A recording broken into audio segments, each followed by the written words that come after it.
Nama pemuda itu Jaka. Usianya 25 tahun, tapi garis-garis letih di wajahnya membuat ia tampak lebih tua. Tubuhnya kurus, tulang pipinya menonjol, dan kulitnya legam terbakar matahari. Setiap pagi hingga larut malam, Jaka hidup dari apa yang ditolak orang lain, botol plastik, besi karatan, kardus basah, apa saja yang masih bisa dijual ke pengepul. Ia tinggal di gubuk reot di pinggir kota kecil yang berbatasan langsung dengan hutan. Atap sengnya bolong di sana-sini, dindingnya dari papan bekas peti kemas, dan lantainya tanah yang selalu lembab. Bila hujan turun, bau apek bercampur tanah basah memenuhi ruang sempit itu. Tapi bagi Jaka, tempat itu sudah cukup. Ia tak pernah mengenal rumah yang benar-benar layak.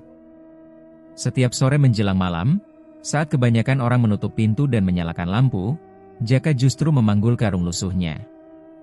Malam adalah waktu terbaik baginya.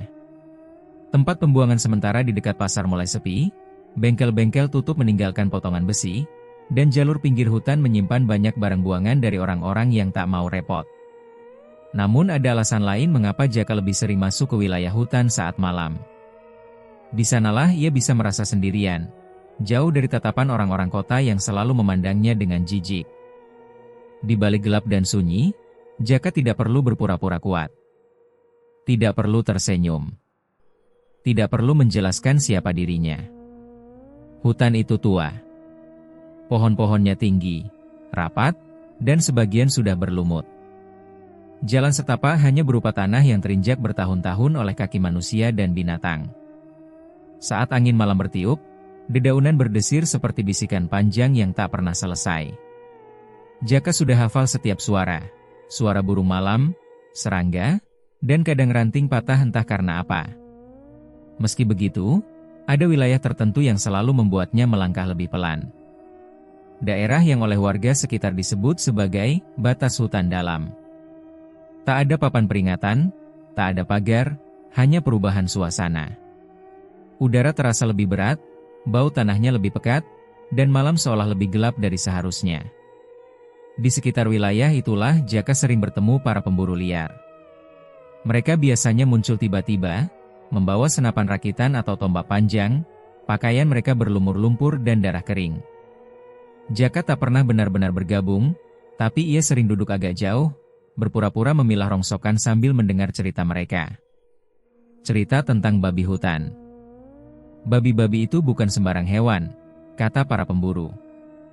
Ada yang tua, besar, dan licik. Ada yang konon sudah puluhan tahun hidup di dalam hutan, menghindari jerat, peluru, dan perangkap. Babi hutan tua, begitu mereka menyebutnya, dipercaya memiliki kekuatan yang tak kasat mata. Yang paling dicari itu taringnya, kata salah satu pemburu suatu malam, sambil membersihkan pisaunya. Bukan buat jimat biasa. Buat susuk. Jaka pura-pura tak tertarik, tapi telinganya menajam. Taring babi hutan tua, menurut mereka, bisa memberi keberanian, wibawa, dan daya pikat yang aneh. Dipakai orang-orang tertentu untuk mengubah nasib. Untuk membuat seseorang yang tak dipandang menjadi diperhatikan. Yang diremehkan menjadi ditakuti. Yang miskin menjadi dicari. Jaka hanya tertawa kecil waktu itu. Tapi malam itu, cerita tersebut menempel di kepalanya lebih lama dari yang ia kira. Ia pulang ke gubuk dengan langkah gontai. Di sepanjang jalan, ia melewati deretan rumah permanen dengan pagar besi dan lampu terang. Di balik jendela kaca, ia melihat bayangan kehidupan yang tak pernah ia miliki. Meja makan penuh lauk, tawa, televisi besar, dan pakaian bersih. Perutnya perih. Seharian ia hanya makan nasi dingin sisa kemarin dengan garam. Di depan cermin kecil yang retak di gubuknya, Jaka menatap wajahnya sendiri. Tak jelek, pikirnya.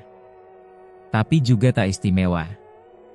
Wajah orang kecil yang mudah dilupakan. Wajah yang tak pernah dipilih, tak pernah diinginkan, dan tak pernah dicari. Ia teringat bagaimana orang-orang sering memperlakukannya. Pedagang pasar yang menutup hidung saat ia lewat. Anak-anak kecil yang melempar batu sambil tertawa. Satpam yang mengusirnya dari tong sampah seolah ia binatang liar. Di luar, suara hutan terdengar lebih dekat malam itu. Angin membawa bau tanah dan dedaunan basah masuk ke gubuknya. Jaka berbaring, menatap langit-langit seng yang berkarat. Cerita tentang taring babi hutan kembali muncul di pikirannya. Ia mencoba mengusirnya. Menganggapnya sekadar omongan orang-orang yang suka membesar-besarkan hal gaib. Tapi semakin ia menolak, semakin kuat rasa penasaran itu tumbuh. Bukan semata soal susuk atau tuah, melainkan tentang kemungkinan bahwa hidupnya bisa berubah, walau dengan cara yang tak biasa. Jaka menutup mata. Bayangan wajah-wajah orang kota yang memandangnya rendah berkelebat di kepalanya. Di balik bayangan itu, ada satu perasaan yang tak pernah benar-benar ia akui, iri. Iri pada mereka yang hidupnya tampak mudah, pada mereka yang dihormati tanpa harus memungut sisa orang lain. Ia tahu, rasa lapar bisa membuat orang nekat. Dan malam itu, bukan hanya perutnya yang kosong, tetapi juga harapannya. Di luar gubuk, dari arah hutan, terdengar suara samar, seperti dengusan berat yang tertahan lama, lalu menghilang di telan angin. Jaka membuka mata, jantungnya berdetak sedikit lebih cepat. Ia tak tahu mengapa, tapi untuk pertama kalinya sejak lama, pikirannya tidak lagi tertuju pada rongsokan atau harga kiloan besok pagi. Ia mulai bertanya-tanya, seberapa mahal harga sebuah taring, dan apa yang harus dibayar untuk memilikinya. Keputusan itu tidak datang tiba-tiba. Ia tumbuh perlahan, seperti jamur di kayu lapuk, diam, lembab, dan sulit disadari kapan mulai berakar. Sejak mendengar cerita para pemburu, pikiran Jaka tak pernah benar-benar tenang. Setiap malam, saat ia menyusuri pinggir hutan dengan karung rongsokan di punggung, matanya selalu menoleh ke arah pepohonan gelap di kejauhan. Bukan karena takut, melainkan karena rasa ingin tahu yang semakin menggerogoti. Cerita tentang taring babi hutan tua itu terus terngiang, bercampur dengan rasa lapar dan dengki yang tak pernah ia akui pada siapapun. Suatu malam, tanpa rencana matang, Jaka melangkah lebih jauh dari biasanya. Ia tidak membawa senjata api, hanya sebilah parang pendek berkarat yang biasa ia gunakan untuk memotong plastik tebal atau membuka besi bekas. Langkahnya pelan, napasnya tertahan, sementara hutan menyambutnya dengan keheningan yang terasa tidak wajar. Tidak ada suara jangkrik. Tidak ada burung malam. Seolah seluruh makhluk hidup sedang menunggu sesuatu. Jaka tahu satu hal, berburu sendirian adalah pantangan.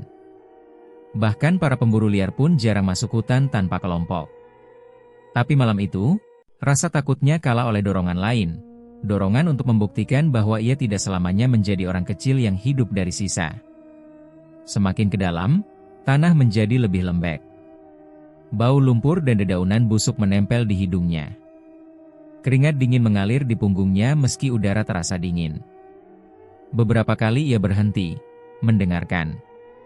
Setiap suara kecil, ranting patah, daun bergeser, membuat jantungnya berdegup lebih kencang. Ia hampir memutuskan untuk berbalik ketika mencium bau amis yang tajam. Bau darah. Jaka mengikuti aroma itu dengan langkah ragu. Di balik semak belukar, di sebuah cekungan tanah yang dikelilingi pohon besar, ia melihat sesuatu yang membuat tubuhnya kaku. Seekor babi hutan tergeletak di sana. Tubuhnya besar, jauh lebih besar dari babi hutan yang pernah ia lihat sebelumnya. Bulu hitamnya kusam, sebagian basah oleh darah yang sudah mengering. Perutnya sobek memanjang, tapi anehnya, tidak ada bekas peluru atau tombak. Luka itu tampak seperti dicabik dari dalam, tidak beraturan, seolah sesuatu telah keluar dari tubuhnya dengan paksa. Yang paling membuat Jaka merinding adalah matanya. Merah. Terbuka lebar. Menatap kosong ke langit malam. Jaka menelan ludah. Ia tahu, bangkai seperti ini seharusnya dikerumuni lalat atau hewan pemakan bangkai. Tapi di sekeliling babi itu, tidak ada apa-apa. Sunyi. Terlalu sunyi. Naluri pertamanya adalah lari. Tapi tatapan mata merah itu seperti menahan kakinya di tempat. Lalu pandangannya jatuh ke moncong babi tersebut, ke sepasang taring besar yang masih utuh, berkilat tertimpa cahaya bulan yang terselip di sela dedaunan. Taring itu terlihat berbeda. lebih panjang, lebih tebal. Ujungnya sedikit melengkung, seperti gading kecil. Jaka teringat kata-kata para pemburu, babi hutan tua tidak mati sembarangan. Dan taringnya tidak boleh diambil tanpa akibat. Tangannya gemetar saat menggenggam parang. Aku cuma ambil sedikit, gumamnya pelan, entah pada siapa. Cuma taringnya. Ia mendekat perlahan. Setiap langkah terasa berat, seolah tanah di bawah kakinya mencoba menahannya. Saat ia berlutut di samping bangkai babi itu, bau darah dan lumpur menyeruak lebih kuat. Napasnya memburu. Tangannya berkeringat. Parang itu ia arahkan ke gusi babi. Begitu ujung logam menyentuh taring, udara di sekelilingnya berubah. Angin berhenti berembus. Daun-daun yang tadi bergeser kini diam membatu. Jaka merasakan tekanan aneh di telinganya, seperti sedang berada di dasar air. Saat ia menarik taring itu dengan sekuat tenaga, terdengar suara retakan halus, bukan dari tulang, melainkan dari sesuatu yang terasa lebih dalam. Jaka meringis, lalu menarik lebih keras. Taring itu lepas. Pada detik yang sama, terdengar suara tawa perempuan. Pelan. Lirih. Dekat. Jaka membeku. Parang dan taring masih di tangannya. Tawa itu tidak datang dari satu arah, melainkan berputar di antara pepohonan, seolah hutan itu sendiri sedang menertawakannya. Siapa? Siapa di situ? Suaranya bergetar. Tidak ada jawaban. Hanya tawa itu, yang perlahan berubah menjadi desahan panjang sebelum menghilang begitu saja. Jaka tak menunggu lebih lama. Ia memasukkan taring itu ke dalam saku celananya, lalu berlari. Ia tidak peduli arah. Ranting mencambuk wajahnya, duri menggores kulitnya, tapi ia terus berlari hingga paru-parunya terasa terbakar. Baru ketika lampu-lampu kota kecil itu terlihat dari kejauhan, ia berhenti. Tubuhnya gemetar hebat. Taring di sakunya terasa hangat. Terlalu hangat. Malam itu, Jaka tidak bisa tidur. Begitu ia memejamkan mata, ia terlempar ke dalam mimpi yang sama berulang kali. Ia berada di tengah hutan, kakinya terperosok lumpur. Dari kejauhan, terdengar dengusan berat. Tanah bergetar. Seekor babi hutan muncul, tubuhnya penuh luka, darah mengalir dari mulutnya. Namun yang paling mengerikan adalah mulutnya. Taring-taringnya patah, gusi robek, dan dari celah itu darah menyembur setiap kali ia menggeram. Babi itu berlari mengejar Jaka, semakin dekat, hingga Jaka bisa mencium bau darah dan tanah dari napasnya. Setiap kali babi itu hampir menerkam, Jaka terbangun dengan teriakan tertahan. Keringat membasahi tubuhnya. Dadanya naik turun. Di luar, hutan kembali sunyi seperti biasa. Tapi di dalam sakunya, taring itu masih ada. Dan entah mengapa, Jaka merasa sejak malam itu, sesuatu telah mengikutinya pulang. Jaka tidak langsung mencari orang pintar. Selama beberapa hari setelah perburuan itu, ia mencoba hidup seperti biasa, memulung, menimbang rongsokan, menerima uang receh dari pengepul. Tapi ada sesuatu yang berubah. Bukan di luar dirinya, melainkan di dalam. Ia merasa tidak sendirian. Taring babi hutan itu ia simpan di bungkus kain lusuh, diselipkan di bawah bantal tipisnya. Setiap malam, benda itu terasa seperti bernapas. Kadang hangat, kadang dingin. Saat Jaka terbangun karena mimpi buruk, keringatnya dingin dan dadanya sesak, ia selalu mendapati kain pembungkus itu lembab, seolah baru dikeluarkan dari tanah. Mimpi-mimpi itu tidak berhenti. Sosok babi berdarah masih datang, tapi kini ada detail baru. Sepasang mata perempuan di balik rimbun pepohonan, menatap sambil tersenyum tipis. Setiap kali Jaka terbangun, ia selalu merasa ada yang memperhatikannya dari sudut gubuk. Pada hari ketujuh, Jaka jatuh sakit. Bukan sakit biasa. Kepalanya berat, rahangnya nyeri, dan gusinya berdenyut seperti ditekan dari dalam. Ia tidak punya uang untuk berobat. Ia hanya bisa duduk di depan gubuk, memandangi hutan dengan mata kosong. Disitulah seorang lelaki tua menghampirinya. Tubuhnya kurus, punggungnya bungkuk, dan rambutnya memutih tak beraturan. Pakaiannya hitam lusuh, seperti jarang tersentuh sabun. Matanya kecil, tapi tajam, seolah bisa menembus lapisan kulit dan tulang. "Kamu bawa barang yang bukan hakmu," kata orang tua itu tanpa basa-basi. Jaka terkejut. "Maksud Bapak?" Orang tua itu tersenyum tipis. Senyuman yang membuat perut Jaka terasa dingin. Taring babi hutan tua. Yang mati tidak wajar. Jaka menelan ludah. Ia tidak ingat pernah bercerita pada siapapun. "Saya cuma nemu." "Tidak ada yang cuma nemu di hutan," jawabnya pelan. "Hutan memberi, tapi selalu minta kembali." Orang tua itu memperkenalkan dirinya sebagai seseorang yang mengerti urusan yang tidak kasat mata. Ia tidak menyebut nama, dan Jaka tidak bertanya. Entah kenapa, ia merasa tidak perlu tahu. Seolah nama bukan hal penting dalam pertemuan itu. Malamnya, Jaka mengikuti lelaki tua itu ke sebuah rumah kecil di tepi hutan, tersembunyi di antara pohon bambu. Rumah itu sunyi, lampunya redup kekuningan, dan bau kemenyan bercampur tanah basah menyambut begitu pintu dibuka. Di dalam, ada cermin besar bersandar di dinding. Permukaannya buram, retak halus di beberapa bagian. Jaka merasa pantulannya di sana tampak sedikit berbeda. Wajahnya lebih pucat, matanya lebih dalam. "Taring itu bisa jadi susuk," kata orang tua itu akhirnya. "Bukan susuk biasa." Jaka duduk bersila di lantai. Lututnya gemetar. "Apa akibatnya?" Orang tua itu menatapnya lama. "Semua susuk ada bayarannya.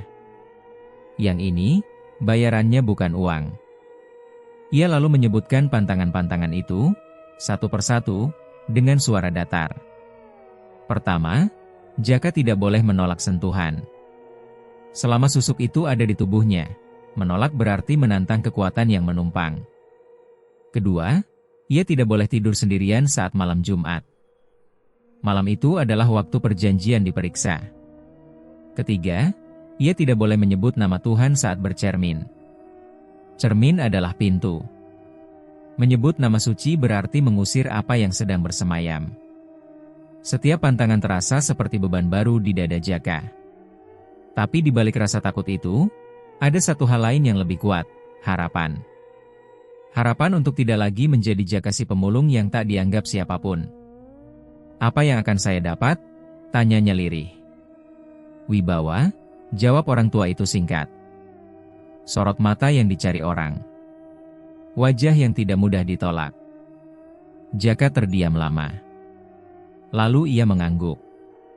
Proses pemasangan susuk dilakukan malam itu juga. Orang tua itu menyuruh Jaka duduk di depan cermin. Lampu dipadamkan, hanya menyisakan cahaya lilin. Bayangan Jaka di cermin tampak goyah, seolah bergerak sedikit lebih lambat dari tubuh aslinya. Taring babi itu dikeluarkan dari kain pembungkus. Kini Jaka bisa melihatnya jelas. Warnanya kekuningan, dengan garis-garis halus seperti urat. Ujungnya tajam, tapi bukan itu yang membuat Jaka bergidik, melainkan bau lumpur dan darah yang seolah masih melekat. "Jangan teriak," pesan orang tua itu. Ia mulai membaca mantra dalam bahasa yang tidak dipahami Jaka. Suaranya rendah, serak, seperti berasal dari tenggorokan yang terlalu lama menyimpan rahasia. Saat taring itu disentuhkan ke gusi Jaka, rasa sakit menjalar cepat. Bukan nyeri tajam, melainkan tekanan kuat, seperti ada benda asing memaksa masuk ke tulang. Darah mengalir. Jaka mencengkeram lantai, napasnya tersengal. Ia ingin berhenti, tapi tubuhnya seperti tidak lagi sepenuhnya miliknya. Taring itu ditanamkan, bukan hanya di gusi, tapi hingga ke tulang rahang. Jaka merasa ada sesuatu yang klik di dalam kepalanya, seperti pintu yang baru saja dikunci dari luar. Saat semua selesai, orang tua itu menyuruh Jaka menatap cermin. Ia hampir tidak mengenali dirinya sendiri. Wajahnya masih sama, tapi ada perbedaan yang sulit dijelaskan. Rahangnya tampak lebih tegas. matanya lebih dalam. Sorotnya, hidup. Bukan cahaya ceria, melainkan daya tarik yang membuat orang sulit berpaling. Jangan lupakan pantangan, kata orang tua itu sambil mematikan lilin. Kalau dilanggar, yang menagih bukan saya. Dalam perjalanan pulang, Jaka merasa tubuhnya ringan, tapi juga asing. Orang-orang yang berpapasan dengannya di jalan menoleh lebih lama dari biasanya. Seorang ibu-ibu yang lewat bahkan sempat tersenyum kecil, lalu cepat-cepat memalingkan wajah. Jaka tidak tahu apakah ia harus senang atau takut. Malam itu, saat ia kembali ke gubuk dan berbaring, rahangnya masih nyeri.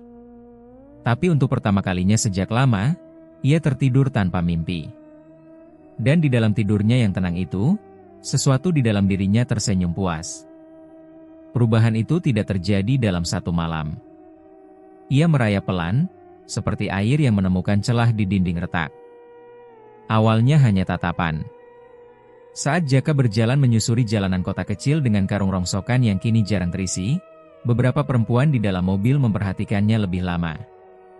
Ada yang pura-pura membenarkan rambut, ada yang sengaja memperlambat laju kendaraan. Jaka menyadari sorot mata mereka, bukan tatapan iba seperti dulu, melainkan ketertarikan yang ragu namun jelas. Ia tidak langsung memanfaatkannya. Jaka masih membawa kebiasaan lamanya, menunduk, berjalan cepat, menghindari perhatian. Namun susuk di rahangnya bekerja dengan caranya sendiri. Setiap kali ia tersenyum, orang-orang seakan ingin mendekat. Setiap kali ia berbicara, suaranya terdengar lebih mantap, lebih meyakinkan. Undangan pertama datang tanpa direncanakan. Seorang perempuan parubaya menghampirinya di depan minimarket kawasan perumahan elit, komplek yang dulu hanya ia lewati sambil menahan napas, takut diusir satpam. Rambut perempuan itu disanggul rapi, pakaiannya mahal, dan wajahnya menyimpan kelelahan yang disamarkan bedak tebal. "Kamu sering lewat sini, ya?" tanyanya ramah. Jaka mengangguk kaku. Percakapan singkat itu berujung pada tawaran makan malam. Tidak ada janji aneh, tidak ada kata-kata vulgar. Hanya kehangatan yang terasa ganjil, seolah mereka sudah saling mengenal lama. Malam itu, Jaka pulang dengan perut kenyang dan uang di saku. Setelah itu, segalanya mengalir lebih mudah dari yang ia bayangkan. Nama Jaka mulai beredar di antara para perempuan di komplek tersebut. Mereka bukan perempuan sembarangan, istri pengusaha, pejabat lokal, pemilik toko besar. Suami-suami mereka jarang di rumah, sibuk, atau dingin. Jaka hadir sebagai kebalikan dari itu. Diam, mendengar, dan, tanpa ia sadari, memberi rasa diperhatikan. Mereka mengajaknya makan di restoran mahal, membelikan pakaian bersih, sepatu baru, jam tangan yang harganya membuat Jaka tercekat. Gubuk reotnya ia tinggalkan perlahan. Kini ia lebih sering tidur di kamar tamu rumah-rumah besar yang sunyi. Namun setiap kali pintu rumah itu tertutup di belakangnya, Jaka selalu membawa pulang satu hal yang sama. Bau tanah basah. Ia menciuminya pertama kali saat mandi di kamar mandi marmer salah satu rumah. Air hangat mengalir, busa sabun memenuhi telapak tangannya, tapi bau itu tetap ada. Amis, lembab, bercampur aroma darah tua. Jaka mengira itu hanya perasaannya. Ia menggosok tubuhnya lebih keras, hingga kulitnya memerah. Bau itu tidak hilang. Ia menatap cermin besar di kamar mandi. Pantulannya tampak rapi, tampan dengan caranya sendiri. Tapi di belakang bahunya, sesaat saja, ia melihat bayangan hitam melintas rendah, seperti punggung binatang besar yang membungkuk. Jaka menoleh cepat. Tidak ada apa-apa. Ia mulai menyadari pola. Setiap selesai bertemu perempuan-perempuan itu, bau tersebut selalu muncul. Dan semakin lama, baunya semakin kuat, semakin sulit diabaikan. Suatu malam, setelah pulang dari rumah seorang perempuan bernama Ratna, Jaka berhenti di kamar mandi sebuah hotel kecil tempat ia menginap. Ia menyalakan lampu, menatap cermin, dan kali ini bayangan itu tidak menghilang. Di belakang pantulannya, jelas terlihat kepala babi hutan. Bukan utuh, melainkan samar, seperti kabut membentuk wajah. Matanya merah, mulutnya terbuka, memperlihatkan gusi berdarah dengan taring yang patah. Bayangan itu tidak bergerak, hanya menatap. Jaka memejamkan mata, jantungnya berdebar keras. Saat ia membukanya kembali, cermin hanya memantulkan dirinya sendiri. Ia mulai minum lebih banyak. Bukan untuk bersenang-senang, melainkan untuk tidur tanpa berpikir. Tapi alkohol justru membuat mimpi-mimpinya semakin nyata. Dalam tidurnya, ia sering terbangun dengan rahang nyeri, seperti ada sesuatu yang bergeser di dalam tulang. Di siang hari, hidupnya terlihat sempurna. Uang tidak lagi menjadi masalah. Perutnya kenyang. Pakaiannya bersih. Orang-orang menyapanya dengan ramah. Tapi di malam hari, kesunyian datang dengan wajah berbeda. Para perempuan itu mulai menunjukkan ketergantungan. Mereka menelepon Jaka setiap saat. Menginginkan kehadirannya bukan hanya untuk ditemani, tapi untuk menenangkan kegelisahan yang tidak bisa mereka jelaskan. Beberapa dari mereka mengaku sering bermimpi aneh, berada di hutan, berdiri di tepi kubangan lumpur, mendengar dengusan berat dari balik gelap. Jaka hanya diam. Ia tidak pernah menceritakan mimpinya sendiri. Tentang babi berdarah yang kini tidak lagi mengejar, melainkan berjalan di sampingnya. Tentang tawa perempuan yang kadang terdengar lirih dari kamar mandi, bercampur suara air menetes. Pantangan susuk terus menghantui pikirannya. Ia berusaha tidak menolak sentuhan. Tidak bercermin sambil menyebut apapun yang terlarang. Dan yang paling sulit, ia berusaha tidak sendirian pada malam Jumat. Selalu ada rumah yang pintunya terbuka untuknya. Selalu ada tempat tidur yang tidak sepi. Namun semakin ia mematuhi pantangan itu, semakin ia merasa terikat. Suatu sore, saat ia melewati kaca etalase toko, Jaka berhenti. Pantulannya terlihat berbeda lagi. Rahangnya tampak sedikit lebih menonjol. Senyumnya asing. Ada kepuasan di sana yang tidak sepenuhnya miliknya. Untuk pertama kalinya, ia bertanya pada dirinya sendiri, apakah ia masih hidup dari pilihan, atau sekadar mengikuti arus yang sudah ditentukan? Malam itu, saat ia berdiri di kamar mandi rumah mewah yang sepi, bau tanah dan darah kembali menyergap.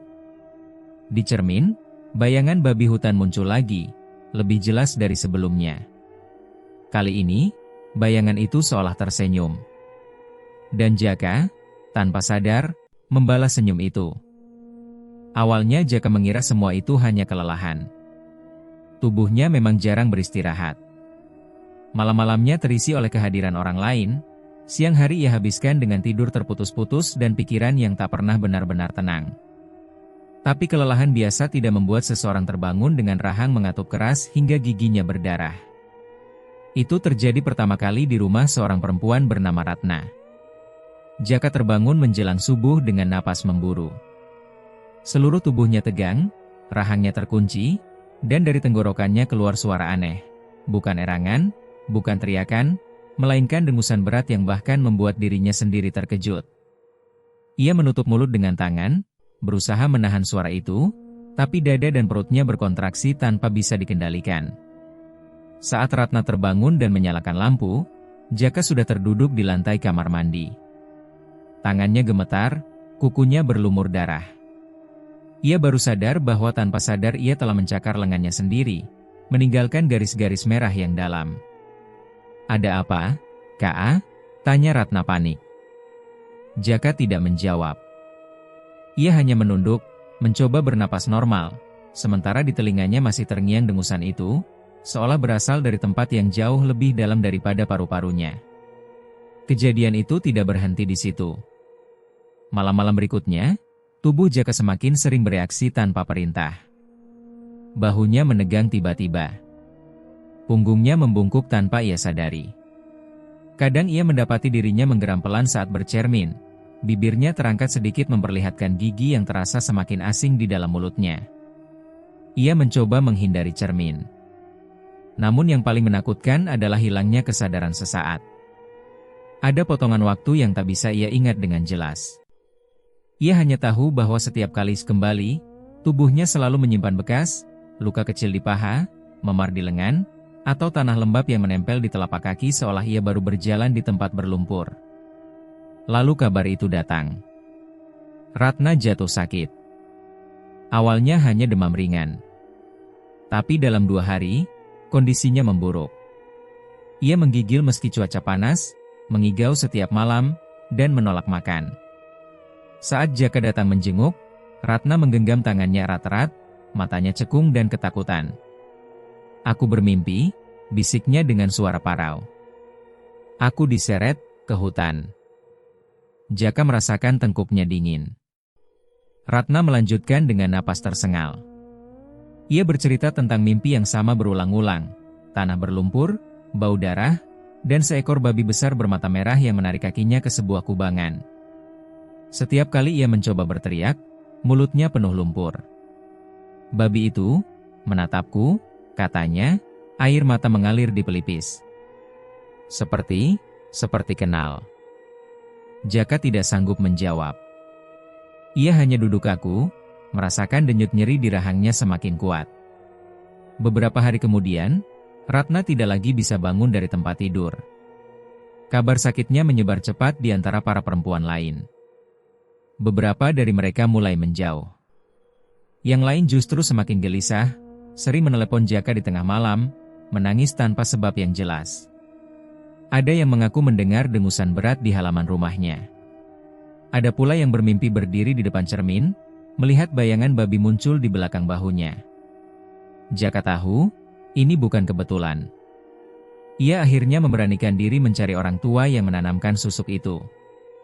Rumah di tepi hutan itu ia datangi menjelang sore. Tapi yang ia temukan membuat langkahnya terhenti. Rumah bambu itu sudah tidak ada. Tidak terbakar, tidak roboh, lenyap begitu saja. Yang tersisa hanya tanah kosong, lembab, dan penuh jejak kaki. Jejak kaki hewan. Jejak itu besar, dalam, dan mengarah ke berbagai penjuru hutan, seolah puluhan binatang keluar dari satu titik yang sama. Tidak ada satupun jejak kaki manusia. Jaka berdiri lama di sana. Angin berembus membawa bau tanah basah yang kini terlalu akrab baginya. Untuk pertama kalinya, rasa takutnya mengalahkan rasa ingin tahunya. "Pak," panggilnya lirih, meski tahu tak ada jawaban.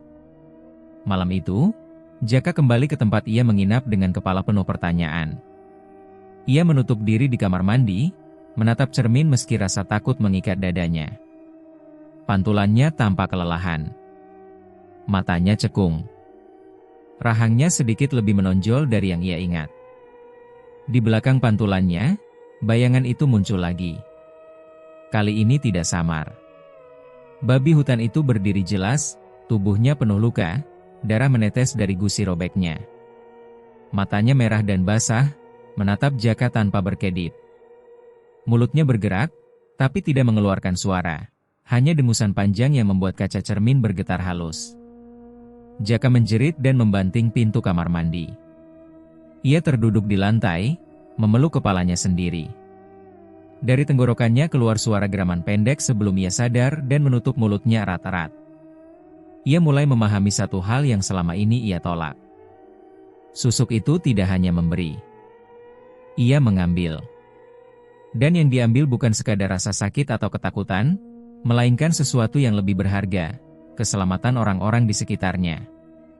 Nafsu yang selama ini ia jalani tanpa banyak tanya kini menagih bayaran, satu persatu. Di luar jendela, malam turun perlahan. Dari kejauhan, Jaka mendengar suara dengusan berat yang seolah menjawab pikirannya. Ia tahu, ini baru permulaan. Kesadaran itu datang bukan sebagai pencerahan, melainkan sebagai kepastian yang pahit. Jaka tidak lagi berusaha menyangkal apa yang terjadi pada dirinya. Terlalu banyak tanda yang tak bisa diabaikan. Terlalu banyak luka yang muncul tanpa ia ingat asalnya. Dan terlalu banyak suara yang kini hidup di dalam kepalanya, bergema bahkan saat ia terjaga. Ia menyadari satu hal yang paling mengerikan, taring babi itu bukan alat. Bukan benda mati yang bisa dipakai lalu dibuang. Ia adalah perjanjian. Perjanjian dengan sesuatu yang menjaga hutan, sesuatu yang telah ada jauh sebelum kota kecil itu berdiri, sebelum jalan aspal dan rumah mewah menembus tanah lembab yang dulu suci. Babi hutan tua itu bukan korban. Ia adalah penjaga. Dan Jaka telah mencuri bagian dari tubuhnya. Sejak pemahaman itu muncul, tubuh Jaka semakin sulit dikendalikan. Setiap pagi ia terbangun dengan rasa nyeri yang sama di rahangnya. Bukan sekadar sakit gigi, melainkan sensasi seolah tulangnya sedang didorong dari dalam. Saat ia meraba gusinya dengan ujung lidah, ia merasakan perubahan yang membuat perutnya mual. Giginya terasa lebih panjang, lebih rapat, dan lebih tajam dari sebelumnya. Kadang, saat tersenyum tanpa sengaja, gusinya berdarah. Darah itu tidak mengalir deras. Ia merembes perlahan, hangat, meninggalkan rasa logam di lidah. Jaka sering berdiri lama di kamar mandi, meludah berulang kali ke wastafel, menyaksikan air berubah merah muda sebelum kembali bening. Ia mulai menghindari orang. Bukan hanya karena takut menyakiti mereka, tetapi karena ia takut pada dirinya sendiri. Ada saat-saat di mana ia merasa dadanya terlalu sempit, napasnya berat, dan punggungnya ingin membungkuk lebih rendah dari seharusnya. Otot-ototnya menegang tanpa perintah, dan dari tenggorokannya keluar suara dengusan pelan yang tidak sepenuhnya manusia. Pada malam hari, suara-suara itu semakin jelas. Jeritan babi terdengar bersahut-sahutan dengan tangisan perempuan. Kadang datang dari kejauhan, kadang terasa tepat di balik dinding kamar. Jaka menutup telinganya, menarik selimut hingga menutupi kepala, tapi suara itu tetap ada, menembus kain, tulang, dan pikiran. Ia tahu tangisan itu. Ia mengenali nadanya. Itu suara perempuan-perempuan yang pernah memeluknya, yang pernah merasa aman bersamanya, yang kini jatuh sakit atau tenggelam dalam mimpi buruk yang sama. Rasa bersalah menekan dadanya hingga sulit bernapas. Suatu malam, Jaka terbangun karena rasa sakit yang luar biasa. Rahangnya berdenyut hebat, seolah sedang dipatahkan dan disusun ulang. Ia berlari ke kamar mandi, menyalakan lampu, dan menatap cermin dengan napas tersengal. Pantulannya membuatnya terdiam. Wajahnya masih Jaka, kulit legam, mata cekung, rambut kusut. Tapi rahangnya tampak lebih lebar. Tulang pipinya lebih menonjol. Saat ia membuka mulut perlahan, ia melihat gigi-giginya dengan jelas. Beberapa di antaranya tampak lebih panjang dari seharusnya, ujungnya sedikit runcing, tidak wajar. Darah menetes dari gusi. Di belakang pantulannya, bayangan itu muncul tanpa ragu. Babi hutan itu berdiri tepat di belakangnya, tubuhnya besar dan kokoh meski penuh luka. Matanya merah menyala, tapi kini tidak hanya marah, ada tuntutan di sana. Mulutnya terbuka, dan dari sela taring patah itu, darah menetes ke tanah yang tidak terlihat. Jaka menutup mata, tubuhnya gemetar. "Aku tidak tahu," bisiknya putus asa. "Aku tidak tahu harus bagaimana." Bayangan itu tidak menjawab. Tapi jeritan babi menggema di kamar mandi, bercampur tangisan perempuan yang membuat kaca cermin bergetar hebat. Lampu berkedip, lalu mati sesaat sebelum menyala kembali. Jaka terduduk di lantai, punggungnya bersandar pada dinding dingin. Untuk pertama kalinya sejak semua ini dimulai, ia menangis tanpa menahan diri. Bukan karena takut mati, melainkan karena sadar bahwa apapun yang ia lakukan, perjanjian itu tidak bisa dibatalkan dengan mudah. Ia mencoba menjauh dari hutan. Mengurung diri di dalam kamar, menutup tirai, mematikan lampu. Tapi hutan tidak pernah benar-benar pergi. Bau tanah basah tetap muncul, menyusup ke pakaian, ke spray, ke kulitnya sendiri. Pada malam Jumat, tubuhnya bereaksi lebih keras dari biasanya. Ia merasakan dorongan kuat untuk keluar. Kakinya bergerak sendiri, langkahnya berat dan tidak teratur. Ia menahan diri dengan sekuat tenaga, mencengkeram meja, menggigit bibir hingga darah mengalir. Dari tenggorokannya keluar suara geraman panjang yang membuat dadanya bergetar.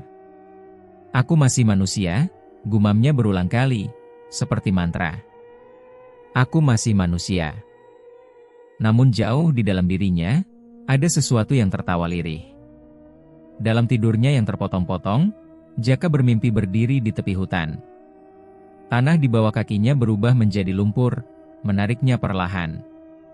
Di sekelilingnya, perempuan-perempuan berdiri diam, wajah mereka pucat, mata mereka kosong. Di belakang mereka, babi hutan tua berdiri tegak, mengawasi dengan sabar. Saat Jaka terbangun, ia mendapati kukunya penuh tanah, dan kakinya berlumpur meski ia yakin tidak pernah keluar kamar. Ia menatap tangannya sendiri dengan rasa ngeri. Kutukan itu tidak lagi hanya menghantui. Ia mulai membentuk ulang dirinya. Sedikit demi sedikit, malam demi malam. Dan Jaka tahu, waktu untuk melarikan diri telah habis. Malam purnama turun perlahan di atas kota kecil itu, membawa cahaya pucat yang menyinari atap-atap rumah dan pepohonan hutan di pinggiran. Udara terasa lebih dingin dari biasanya, meski musim tidak berubah. Angin berembus pelan, membawa bau tanah basah yang membuat beberapa orang menutup jendela tanpa tahu alasannya.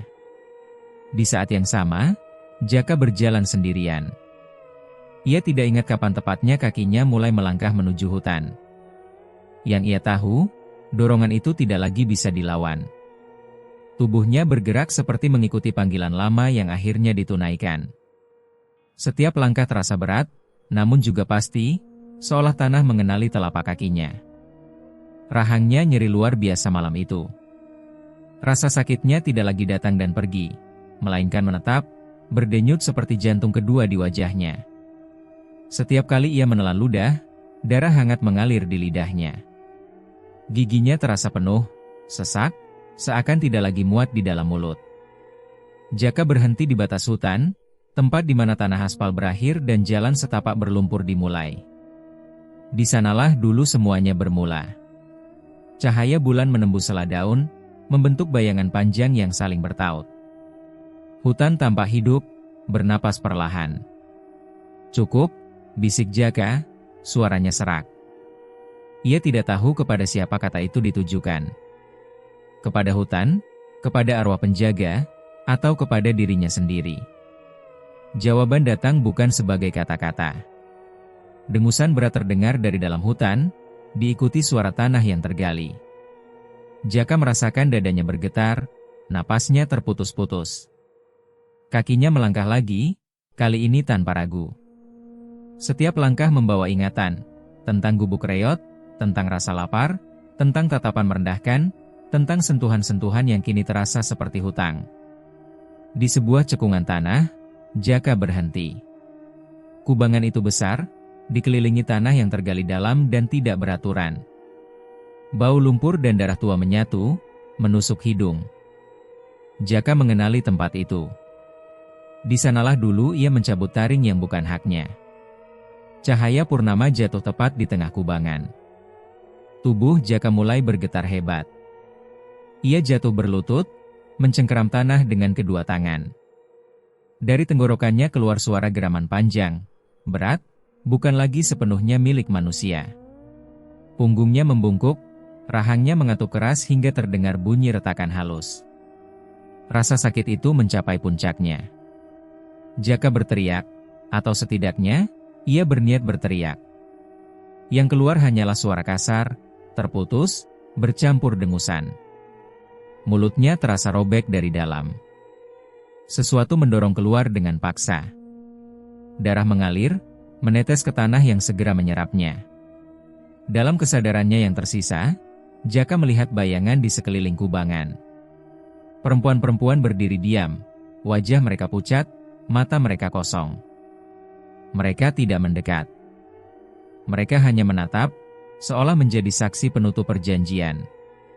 Di belakang mereka, sosok babi hutan tua berdiri tegak. Tidak terluka. Tidak berdarah.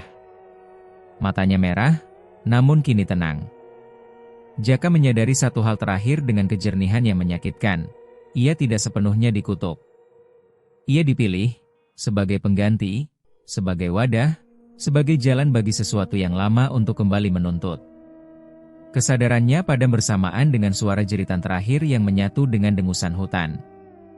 Pagi harinya, warga menemukan jasad Jaka. Tubuhnya tergeletak di tepi kubangan, kaku, dingin. Mulutnya robek lebar, seolah dipaksa membuka sesuatu yang terlalu besar. Dari rahangnya, taring manusia mencuat keluar, panjang, tidak wajar, mengkilap tertimpa cahaya pagi. Tanah di sekelilingnya tergali dalam, penuh jejak kaki hewan yang saling tumpang tindih. Tidak ada tanda perkelahian.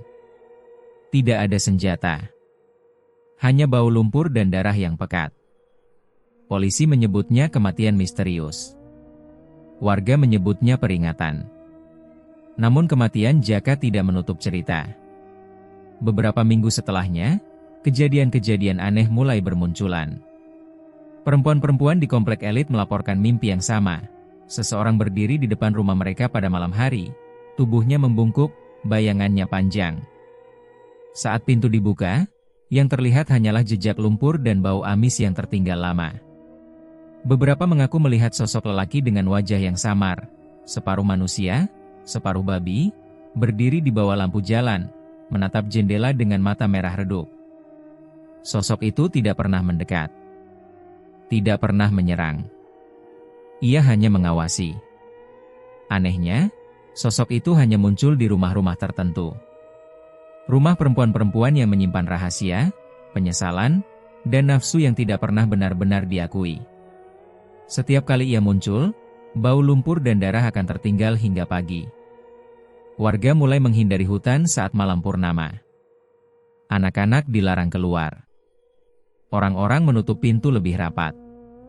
Tapi tidak ada yang benar-benar berani mengusir apa yang kini berkeliaran di pinggiran kota.